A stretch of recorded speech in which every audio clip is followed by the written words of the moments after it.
কিরম অভিষেক ব্যানার্জি কিরম বেনামে ফ্রন্ট কোম্পানি খুলে টাকার 2 নম্বরই করে দিয়ে স্যান্ড মাফিয়া আর হচ্ছে পাথর মাফিয়াদের দিয়ে কিভাবে দখল করছে দেশ জপাচামি নিয়ে, ওটা দেখলে না। মমতা ব্যানার্জি অভিষেক মিছিল করলে ওটা দেখলে। আচ্ছা, রাস্তায় কেন নামে লোকে? প্রতিবাদ করতে নামে। উনি রাস্তায় নামলে আপত্তি করেন, প্রতিবাদ করতে বারণ করেন, বন্ধ করবে না, স্ট্রাইক করবে না, পোস্টার লাগাবে না, ধর্মঘট করবে না, কিন্তু করতে হয়, এটা স্বীকার করুন। আর 2 হচ্ছে সরকারের কাছে আরো অনেক ইনস্ট্রুমেন্ট থাকে, প্রশাসনের কাছে অনেক রকমের ইনস্ট্রুমেন্ট থাকে। তাহলে উনি মুখ্যমন্ত্রী, উনি বিরোধী নেত্রী না। কদিন আগে বিধানসভা বৈঠক হয়েছিল, তাহলে উনি কেন একটা রেজলিউশন নিয়ে আসলেন না যে গোটা দেশে বাংলাভাষী মানুষকে দেগে দিয়ে অমানবিক ব্যবহার করে পুশব্যাক করা হচ্ছে বা জেল দেওয়া হচ্ছে বা ভোটের অধিকার কেড়ে নেওয়া হচ্ছে, প্রচেষ্টা চালানো হচ্ছে, নাগরিক অধিকার কেড়ে নেওয়ার চেষ্টা করা হচ্ছে? প্রস্তাব করতে পারতেন তো, ওটা তো অ্যাসেম্বলি ওনার হাতে আছে, আমরা তো নেই। যারা থাকে না তারা রাস্তায় নামে। বিচারক কি রাস্তায় নামেন?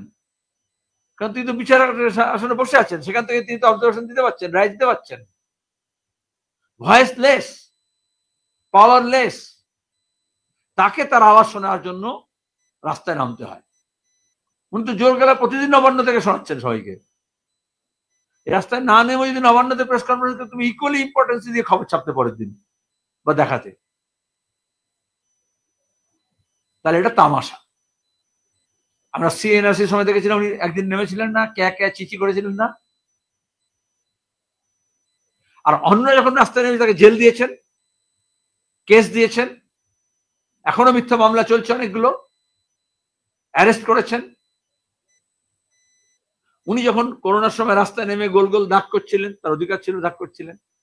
আর বিমান বসু আমরা সবাই জমি মিলে বলেছিলাম যে ফ্রিতে ভ্যাকসিন দাও, চিকিৎসা ব্যবস্থা উন্নত করো, রেশন দাও, যাদের আয় নেই তাদেরকে ভাতা দাও, তখন তাদের নামে মিথ্যা মামলা করেছিলেন। তাহলে মানুষের অধিকার কাটছেন আর নাটক করে দেখাচ্ছেন আমি অধিকার কাটার বিরুদ্ধে রাস্তায় নামছি। মাঝে মাঝে প্রধানমন্ত্রী নামে বিভিন্ন রাজ্যে গেলে, আরে সে ক্ষমতায় আছে, তার ক্ষমতাকে প্রয়োগ করতে হয়, তার কাছে কনস্টিটিউশনালি যে ইনস্ট্রুমেন্টস গুলো দেওয়া আছে সেগুলো ইউজ করতে। মমতা এবং মোদীর মধ্যে কোনো তফাৎ আছে এই ব্যাপারে? সরকারি খরচায় আসবেন, রাজনৈতিক বক্তৃতা করবেন, সরকারি ব্যবস্থাপনায় বাকি সবকিছু হবে, এবং 26 নির্বাচনের আগে প্রায় মাসে 2 বার করে আসবেন। কারণ এখানকার বিজেপি নেতাদের লোকে বিশ্বাস করছে না, তাদের কথা শুনছে না, তাদের সবাই ভিড় জমাচ্ছে না, ওরা নিজের মধ্যে কুস্তাকুস্তি করছে। ওই জন্য এখন তাদেরকে আসতে হচ্ছে, অনেকটা গার্জেন কলের মতো। ছাত্র ফেল করলে অভিভাবককে ডাকতে হয়। প্রথমত একটা বাজিমাত শব্দটা আমি ঠিক বিশ্বাস করি না, কারণ কোনো জুয়া নয়। অবশ্য ভোটটা কিরকম জুয়ায় পরিণত করেছে বিজেপি তৃণমূল, সেজন্য ওটাকে বাজি ধরা হচ্ছে। কিন্তু আসলে রাজ্যটাকে বাঁচাতে হবে, রাজ্যের মানুষকে বাঁচাতে হবে। রাজ্যের শিল্প, কৃষি, কল কারখানা, ব্যবসা বাণিজ্য, শিক্ষা, স্বাস্থ্য, রাস্তাঘাট, পরিবহন, এগুলোকে বাঁচাতে হবে। এবং সেটা করতে হলে সেই বিষয়গুলো নিয়ে আরো বেশি আলাপ আলোচনা করতে হবে, কথাবার্তা বলতে হবে, দাবি তুলতে হবে। দেখবে কেন্দ্র এবং রাজ্যের শাসক দলগুলো তারা মানুষের এই দৈনন্দিন বিষয়গুলো নিয়ে কিছুতেই কথাবার্তা বলতে দিচ্ছে না। এই যে কদিন আগে ধর্মঘট হলো, এই মানুষের 8 ঘন্টা কাজকে যেতে 12 ঘন্টা না করে দেয়, তার জন্যই তো। শুধু বিজেপি তৃণমূল এক জায়গায় দাঁড়িয়ে গেল, কোথাও দাঁড়ানোর দরকার ছিল না। তৃণমূল গিয়ে বিজেপির পক্ষে ওকালতি করতে আরম্ভ করে দিল, রাস্তায় নেমে গেল, পুলিশকে দিল। তাহলে আসলে 26-এ যত নির্বাচন এগিয়ে আসবে তত বেশি একদিকে মানুষের কথা, মানুষের দাবির কথা, এবং সেটা উচ্চারণ করতে গেলে মানুষের ঐক্যের কথা, সংহতির কথা, শান্তির কথা বলতে হবে। আর অন্যদিকে যারা মুনাফা কি করে বাড়ে, লুট কি করে বাড়ে, তার জন্য কতটা মানুষকে ভাগ করা যায়, তার জন্য কতটা দাঙ্গা হাঙ্গামা পরিবেশ, খুনোখুনি পরিবেশ তৈরি করা যায়, সেদিকে প্রয়াস করবে। কিন্তু কদিন আগে বিহারে ইন্ডিয়া ব্লকের লোকেরা মিলে যখন ধর্মঘট করছিল যৌথভাবে, মমতা নিধন তার পুলিশ দিয়ে বিজেপির বিরুদ্ধে ডাকা ধর্মঘটকে ভাঙছিলেন। তিনি মুখ ফেরাবেন না মুখ হবেন, সেটা তার কর্মকাণ্ড দিয়ে বোঝা যাবে, শুধু মুখরপনা দিয়ে তো নয়। মূর্খামি করেছেন। গোটা দেশের মানুষ যখন এককাট্টা হয়ে বিজেপির নীতির বিরুদ্ধে লড়ছে, তখন তিনি তার দখলদারি রক্ষার জন্য তিনি দেখিয়ে দিচ্ছেন তিনি বিজেপির দালাল, তার সরকার এবং তার প্রশাসন। তা নাহলে মাজিদুর রহমানকে ওই পুলিশের অধস্তন কর্মচারী চড় মারতে পারে না। তাহলে কোন পক্ষে সরকার এবং প্রশাসন তো বোঝা গেছে। উনি কি বললেন না বললেন কি এসে যায়, তার আচরণ তো প্রমাণ। গোটা দেশের সবাই বিজেপি সরকারের বিরুদ্ধে ধর্মঘটে সামিল হলো, কেন তৃণমূল হলো না? তৃণমূলের লোকেরা প্রশ্ন করা উচিত নিজেদের। যেটা বিজেপি বলছে এটা ওরাও বলছে, যেমন সাম্প্রদায়িক উত্তেজনা তো এইভাবেই হয়নি? ভোটের আগে করে না, গরম গরম বক্তৃতা করে দাদা দিদি মেলে, আসলে এই ভাগাভাগিটা করতে চায়। তাহলে আসামে দাঁড়িয়ে বাঙালি বিদ্বেষ তৈরি করবে, আর বাংলায় দাঁড়িয়ে অসমীয়া বিদ্বেষ তৈরি করতে হবে। এখানে বামপন্থী আর দক্ষিণপন্থীর মধ্যে তফাৎ, এটা কোনো নতুন কথা নয়। এই বিভাজনের তো বিরুদ্ধে আমরা। তাহলে বিজেপি একটা বিভাজনের ব্যবস্থা করছে, এটা আমি বললাম আধারিং। এবার তৃণমূল কি করবে? তার রাজনৈতিক অবস্থান থেকে স্পষ্ট হবে তার ভূমিকা কি হবে, ওটাকে সাপ্লিমেন্ট করা, কমপ্লিমেন্ট করা, না তার বিরুদ্ধে দাঁড়ানো। এই কথা বলা মানে হচ্ছে ওই প্রয়াসকে কমপ্লিমেন্ট করা, সাপ্লিমেন্ট করা, সহায়ক ভূমিকা পালন করা। ভয়াবহ হবে, প্রথম হবে যারা বলেছিল ওই সিএনআরসির নাম করে যেটা মুসলমানদের জন্য হবে, কিন্তু বিহারে দেখা গেছে সামারি ইন্টেন্সিভ রিভিশন মানে তোমাকেও, ওকেও, আমাকে কম। কারণ 2003-এর ভোটের আগে যারা ভোট দিয়েছে তারা নয়, 2003-এর পরে যারা ভোট দিয়েছে মানে ইয়াঙ্গার জেনারেশন, তাদেরকে ডাউটফুল করা হচ্ছে প্রথমে। দুই হচ্ছে এই সব ক্ষেত্রে অনার্স ছিল আগে, যে কোনো ডেমোক্রেসি স্টেটে তাই হয়, সরকারের দায়িত্ব প্রমাণ সাক্ষ্য প্রমাণ জোগাড় করা। বিজেপি সরকার সেটা করেছে, সব ক্ষেত্রে অনার্সটা মানুষ হাতে দিচ্ছে। আপনি আধার কার্ড তৈরি করুন, আধার টেলিফোনের সঙ্গে লিঙ্ক করুন, ব্যাংকের সঙ্গে ওটাকে লিঙ্ক করুন, প্যানের সঙ্গে ওটাকে লিঙ্ক করুন, এত সব করার পরে বলেছে তাও তুমি ডাউটফুল। তো সরকার তো এগুলোকে এক জায়গায় নিয়ে আসতে পারে। এই কাগজে দেখছিলাম যত মৃত মানুষ আছে তাদের ভোটার লিস্টের নাম আছে।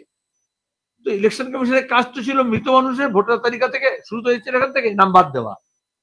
তার বদলে ও যারা বেঁচে আছে যে মানুষ, তাকে বলছে তুমি মরে গেছো না বেঁচে আছো তার সার্টিফিকেট জোগাড় করে দাও। ভয়াবহতা বোঝাচ্ছে। এবং এখানে সবাই একটা কবিতা ছিল, বাংলা অনুবাদ ছিল, যদি আগুন লাগে তাহলে এ পাড়ায় শুধু কি আমার বাড়ি আছে, সব বাড়ি সেই আগুনের আওতায় চলে আসে, যে আগুন ছড়ায়। এসআইআর সেই কথাটাই বলছে। আচ্ছা, এই রাজ্যে ভোট লুট করার যে কাজকর্ম শুরু হয়েছিল মুকুল রায় আর শুভেন্দু মিলে করেছিল মমতার হয়ে, তার কথা আমি উত্তর দেবো কেন? তার জন্য ক্ষমা চেয়েছে। সে প্রথমে বলুক যে তৃণমূলের ঝান্ডা নিয়ে আমি যা যা করেছি গণতন্ত্র বিরোধী কাজ, সেটা অন্যায় করেছি, আগেটা বলতে হয়। ঠিক আছে, ধন্যবাদ। না, ওরা প্রশ্ন দিয়ে বোঝা যাচ্ছে তা এন্ড হয়ে গেছে। बोलो, हम तो ऐसा नहीं बोला कि बंगला पहले हम आस्ते। कल ममता दीदी ने जो कहा था कि बंगाली को रोहिंग्या कहते हो, साथ में उन्होंने कहा कि बिहार में 30.5 लाख मतदाताओं का नाम हटा दिया गया, इसी प्रयास को बंगाल में करने के लिए कोशिश किया जा रहा है, पर हम इसके खिलाफ लड़ेंगे, इन चीज तक लड़ेंगे। क्या कहते हैं? पहले तो आप पत्रकार हो, आप किसी का भाई भतीजा मत बनो। मुख्यमंत्री बोली ऐसा बोलो, दीदी क्यों बोले? तुम तो उनके भाई नहीं हो। जितना भाई बनता है, लेकिन भतीजा तो एकमात्र एक ही रहेगा। और दूसरी बात यह है कि वो ये तमाशा कर रहे हैं। मुख्यमंत्री के रूप में उनके कुछ अधिकार है, लोगों ने वो अधिकार दिया है जैसे भी हो। तो विधानसभा जब बैठक हुआ तब क्यों नहीं वो स्पेशल एक रेजोल्यूशन ले आए, ताकि ये वार्ता देश के सरकार को और अन्य राज्य सरकार को भी देना है।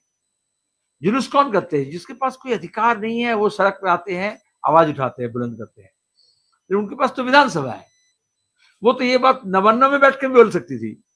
दरअसल 26 के चुनाव से पहले वो ये विभाजन कर रही है। और दूसरी बात है, बीजेपी जहां धर्म के नाम पर भाषा कर रहा है, ममता बनर्जी उसको और भी ज्यादा भाषा के नाम पर उसको करना चाह रही है। तो बीजेपी और तृणमूल दोनों मिलकर के इसको 4 स्क्वायर बोलते हैं। पहले ही बोला है, सिगरेट का 4 स्क्वायर होता था आगे। কিরে তোদের হলো?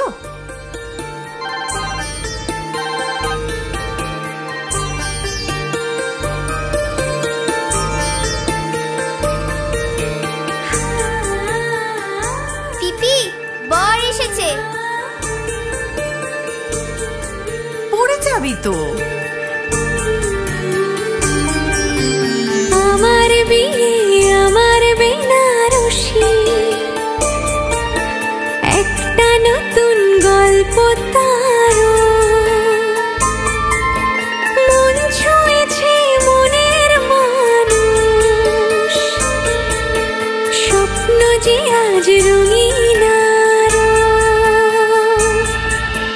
নতুন স্বপ্নে নতুন করে সেজো, বিমল শাড়ি সেন্টার, কাঁচরাপাড়া।